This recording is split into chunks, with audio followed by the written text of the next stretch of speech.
Thanks for watching County Report this week. I'm Susan Kennedy. The Maryland General Assembly officially began its 90-day session this week with a full plate of issues. Topping this year's agenda will once again be the state's continuing budget problems. Financial issues are a big concern as Maryland faces a deficit of more than $1 billion. There's talk of new taxes and spending reductions to offset that shortfall. County officials are calling 2012 the year of do no harm. Which means that it would be very difficult for the county to have things happen to it in Annapolis that created additional problems for the county. And when I say things that could happen, things particularly on the operating budget side where we would have additional responsibilities with the costs associated with those responsibilities shifted to the county. We don't want the state to solve its economic woes by making ours more difficult. So things like teacher pension shifts is something that we're very concerned about, and hearing rumblings that might be in the works, and we have to deal with that issue in a serious way. County lawmakers plan on making their presence known in Annapolis this session as issues like the gas tax and reforming maintenance of effort requirements come to the floor. Well, my hope certainly is that we won't need to ask for a waiver again this year. We, quote, rebased in order to put ourselves on a sustainable path going forward. So if we get a budget that is truly a maintenance of effort budget in accordance with our rebasing, certainly it was my expectation when we did that we would be able to meet that obligation. Yesterday we had chromium and copper, and it applies basically to those families. I would say that Montgomery County has tried mightily and is making, it is maxing out its ability to fund its school system, which is incredibly important to the county. It is one of its key economic strengths. Lawmakers are also prepared for the return of the same-sex marriage legislation that stalled last year after contentious debate. Governor Martin O'Malley is expected to lead the charge for gay marriage in Maryland after staying in the background last year. But when it's all said and done, Wenger says lawmakers are hopeful there will be some funds invested back into the county. We're really hoping that there will be a very substantial transportation revenue enhancement.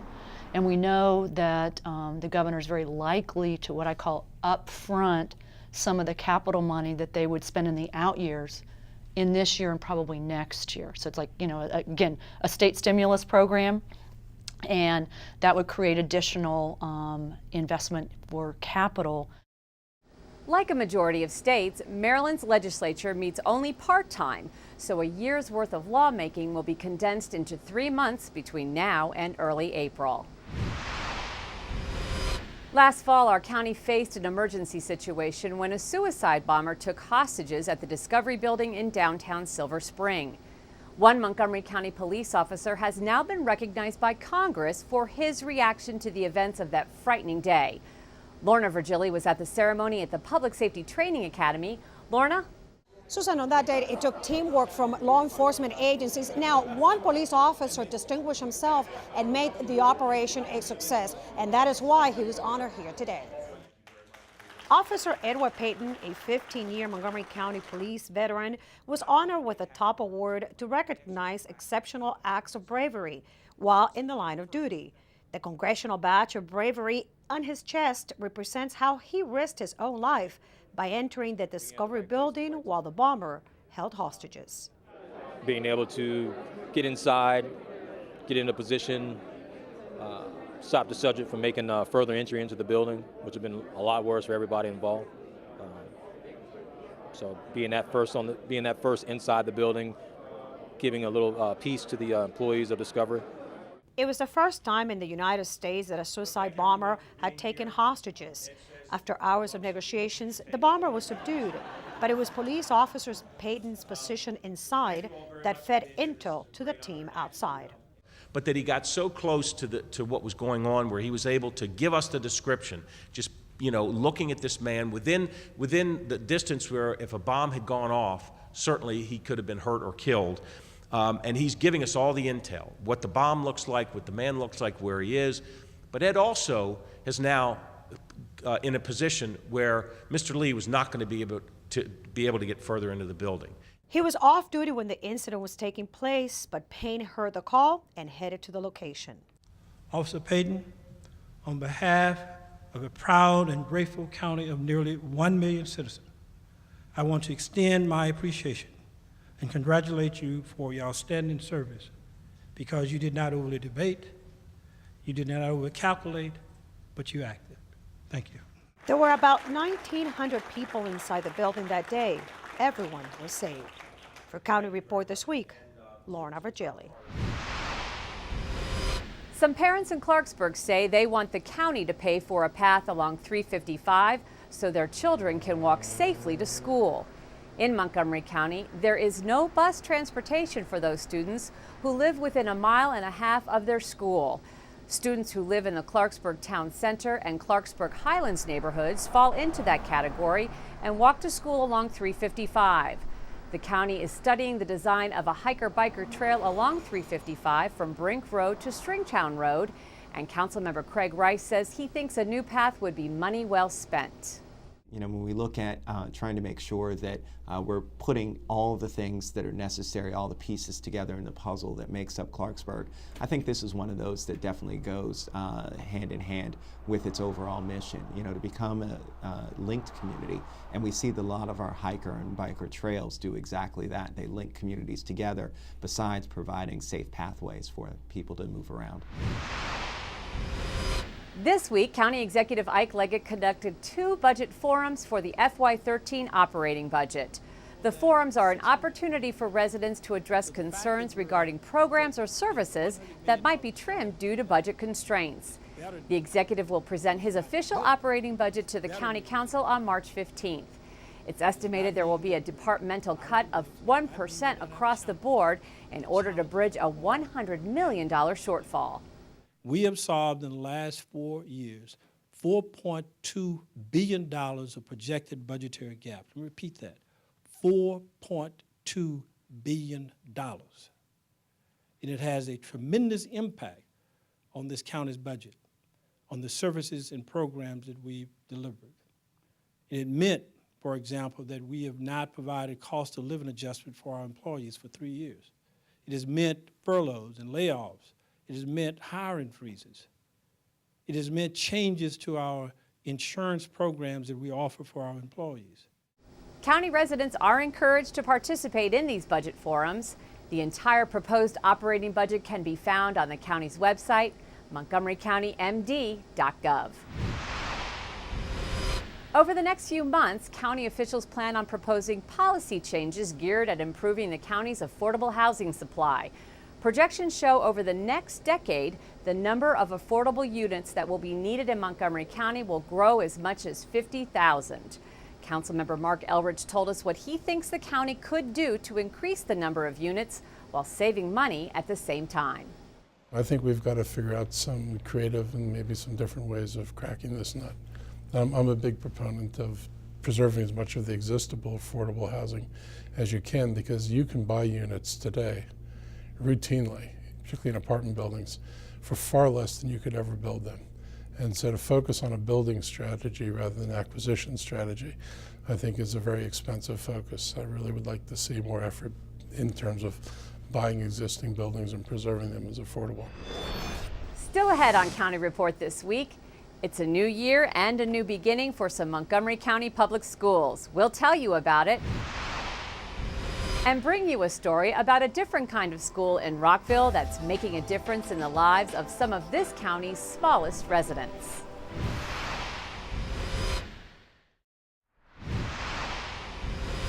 Welcome back to County Report this week. Montgomery County Police are looking for a suspect in 2 home invasions, and Officer Janelle Smith from Montgomery County Police is here with the disturbing details of these cases. Officer, tell us what happened here. That's right, Susan. This week, detectives from the Montgomery County Police Major Crimes Division are investigating these 2 home invasion robberies that occurred on Tuesday and Wednesday. On Tuesday, 4th District officers responded to the 2900 block of McMahon Road in Wheaton for the report of a robbery that had just occurred. Then yesterday, Wednesday, officers from the 2nd District responded to an address in the 9200 block of Barden Road in Bethesda for another report of a home invasion robbery. In both cases, the suspect was armed with a handgun and stole debit cards from the residences. The suspect then later used the cards at various bank ATMs and CVS stores. Based on his usage of these cards, detectives have obtained photos of the suspect and believe it is the same suspect in each incident. Now, I do understand that there is a vehicle involved in this case as well. Is that correct? That's correct. In Wednesday's home invasion, the suspect stole the keys to one of the victim vehicles and fled the scene in that vehicle. It is a gray Ford Expedition bearing a Maryland registration. And at this time, detectives are asking that anyone who may know the suspect, have information about these events, or know the location of the vehicle to contact the police department. Okay, we do have a good picture of this guy, so we hope we catch him fast. Thank you very much, Officer Janelle Smith, Montgomery County Police. The city of Rockville runs a very special preschool program called Montrose Discovery, where students hail from international backgrounds and where teachers provide an opportunity to learn about American traditions. The Rockville 11 team talked to some longtime teachers to learn more about this special program. Now I know we have a group from Japan, a group from China, groups from Korea, India, Pakistan. So there's quite a diversified group of children here. And this program especially is extra interesting in that it's multicultural. There's so much going on with each child in terms of learning about a new culture and learning a new language, and just the coming together of various traditions and ideas, and the fact that so many people who visit our country want to enroll their children in an American preschool where they will learn a lot of the traditions of our culture, because many of our themes center around seasons and special times of the year and special holidays that are celebrated in all different cultures. So that just became a mini United Nations in a sense, where we could share different things that we all know, and especially just observing an interest that other people from other countries have in learning about America. We like to say that we focus on each child becoming competent in physical, emotional, social, creative, and cognitive areas. And so we have lots of different projects that address all of those things. And those types of activities encourage a child when they are developing to become ready for kindergarten and for other learning.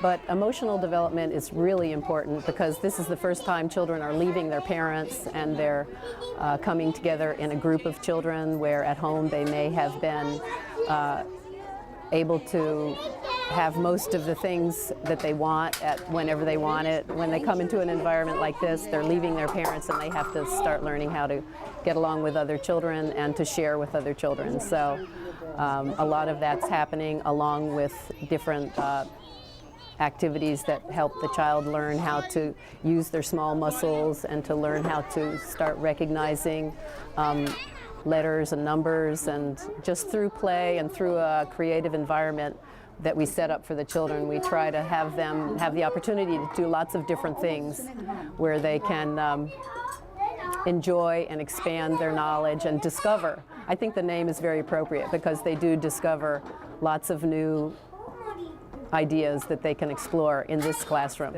We have a great program here for people to enjoy, and I think it's a very excellent preschool experience, individualized for each child that comes here. To learn more about the Montrose Discovery Preschool program, go online to rockvillemd.gov/recreation/preschool. There you can find rate information and flexible schedules for working parents. As we continue to ring in the new year, school bells were also ringing at 3 newly modernized MCPS elementary schools. At Garrett Park Elementary, one of those new schools, a ceremonial ribbon cutting was held. Let's take a look. Welcome to the new school! On Wednesday, January 4th, nearly 1,300 MCPS students celebrated the new year at their new elementary schools. 3 newly modernized elementary schools, 7 Lux, Cannon Road, and Garrett Park, opened their doors to excited students and staff. 1, 2, 3. At Garrett Park Elementary School, officials and community members held a ribbon-cutting ceremony and gathered to discuss the importance of these new buildings. It shows the school system's commitment to keep their schools up to date. The 3 renovations cost $52 million combined and were completed on time and on schedule. It's just gorgeous. We have Promethean boards, we have new computers, we have new desks, and we have a gym, which really excites all of the kids. I love this new gym! Superintendent Joshua Starr acknowledged the extra work that staff and the community accomplished to ensure the successful opening of these 3 schools. The amount of people that come together to ensure that it opens up smoothly, that boxes get packed up, everybody participates, and I just want to thank everybody. Since 1985, MCPS has completed modernization projects at 77 schools, with 17 additional projects scheduled to be completed by 2018. Board of Education Vice President Christopher Barclay commented on the need to provide classroom seats for the school system's ever-growing student enrollment. Since 2007, we have added over 9,000 students, and we expect to add another 9,000 students by 2017. It's difficult to keep up with the demand for space and seats, which is why we're so grateful for the continued commitment from our county elected officials and our state officials. We continue to provide the kinds of learning environment that serve our children. And that's our duty and our obligation and our #1 priority, and you have my commitment to it as well. What I love about my new school is how it's clean, how it's new, and there's lockers outside. Our school has new technology. My new school is great. My school is nice and beautiful. This week, the county executive joined board members and advisory committee members of the Community Foundation for Montgomery County to officially launch the Fund for Montgomery. The Fund for Montgomery allows the county's partners to support a host of community events, including the recent 25th anniversary of the county's Community Service Day, the popular World of Montgomery Festival in downtown Wheaton, and the Martin Luther King Jr. Day of Service. Up next on County Report this week, our partners at Montgomery College bring us a story on a different approach to art. Stay with us.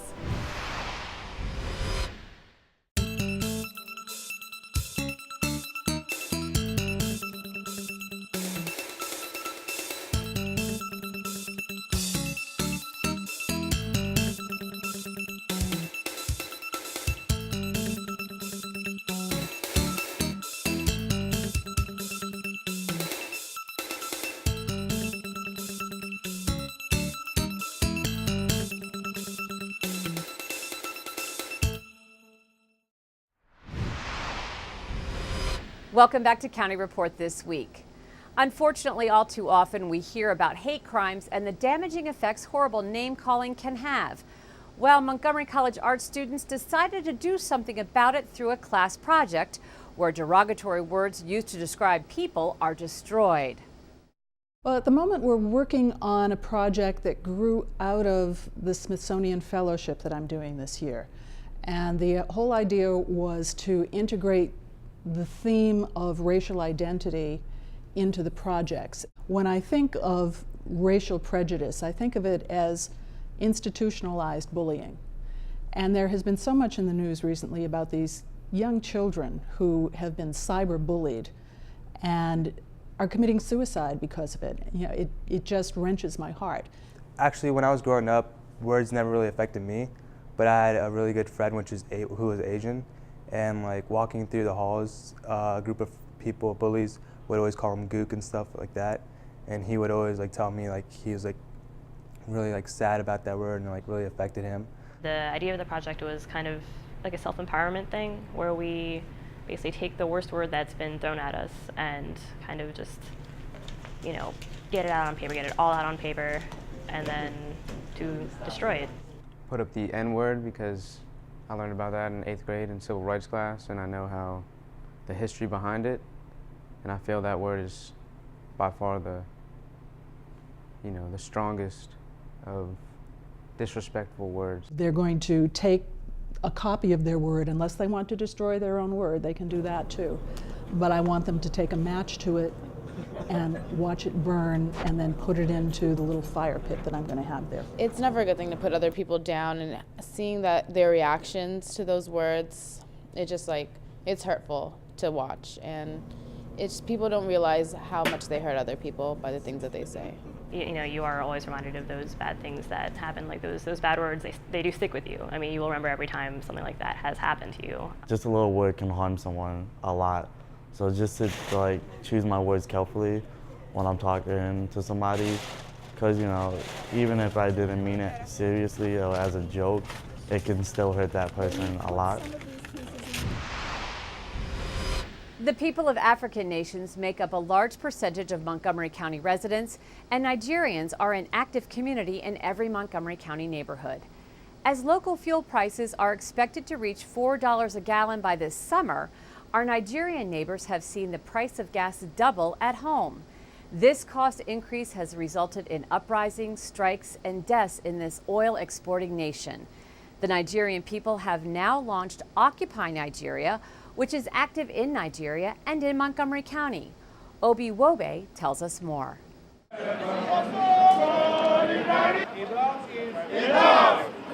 In a diverse community such as Montgomery County, Nigerians make up 5.7% of the growing African immigrant population.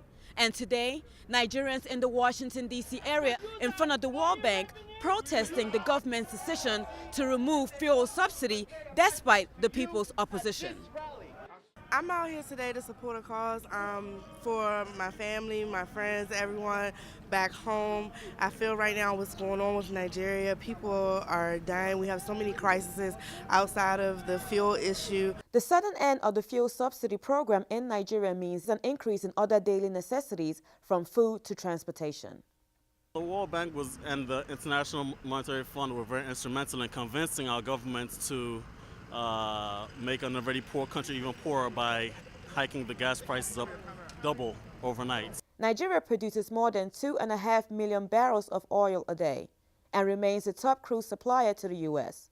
The Nigerian government says the removal of the fuel subsidy will save the country $8 billion a year, and the proceeds will be used for infrastructure development. Our government for the past 20 years has, misused the funds, stolen money, instead of rebuilding our refineries. The average Nigerian lives off of $2 a day. And if gas prices jump from 45 to 95 cents and at 125 at the black market all overnight, the people are bound to retaliate.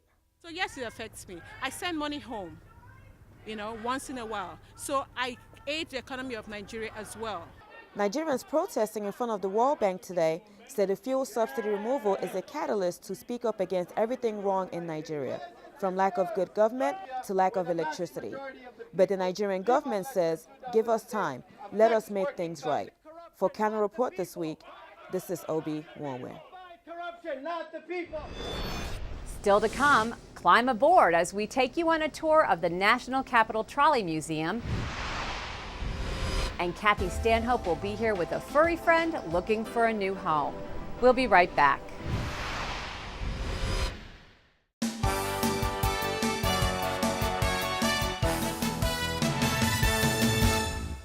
There's still time to register for Montgomery College's spring semester to make sure you get your first choice of classes.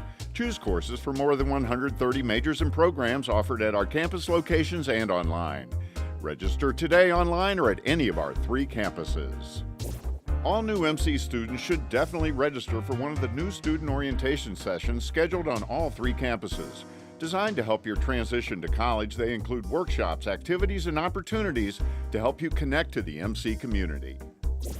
And don't miss the Wizards and MC Rockville men's and women's basketball triple header January 14th at the Verizon Center.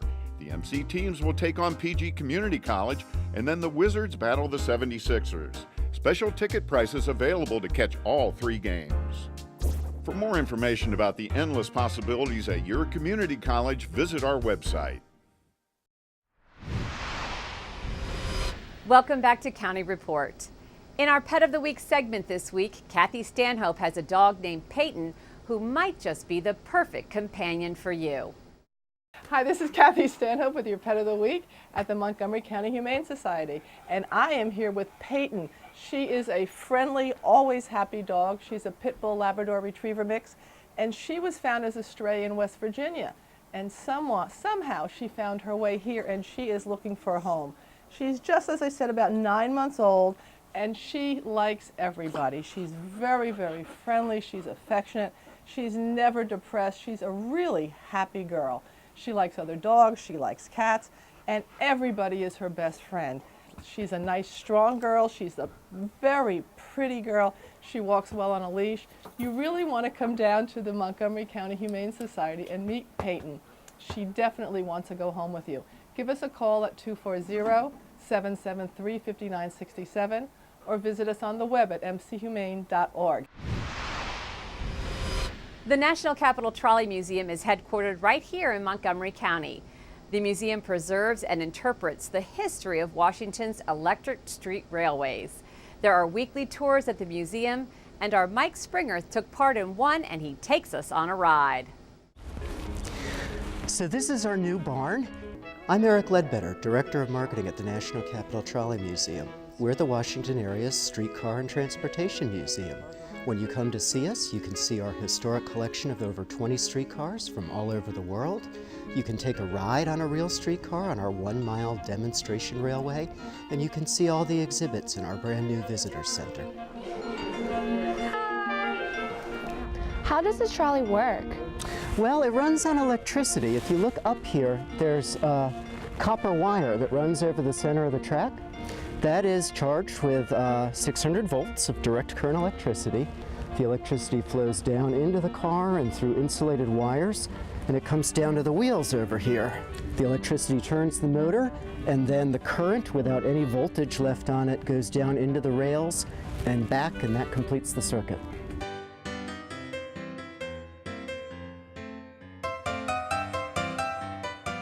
Streetcars ran in Washington for about 100 years, from the Civil War through the Kennedy administration in 1962. After the last streetcar ran in D.C. in 1962, there were a group of people who didn't want the memory of riding the cars to die. They came together to form our museum. We moved to this park in 1967, and our volunteers began building our first railway, which was all built by hand. The rails actually came from the old St. Elizabeth's Hospital, which used to have a railroad spur. We bought the rail and brought it here and spiked it down ourselves. There's something magical about any kind of train. The way it moves, the sound it makes as it goes over the rails. There's something just consoling about it. And trolleys in particular are fun because they're so open to the community around them. With the windows open, you can see people, you can wave to them. It's quiet as it moves through the street, so it's not scaring or frightening people, making any kind of roaring noise. It's a very friendly technology. We get a lot of families with kids looking for a good day's outing, but we also get adult streetcar enthusiasts. There's some nostalgia to it. With all us old guys, that's what it is. With somebody coming up, they have no knowledge of this, so you have to teach them about it, I think.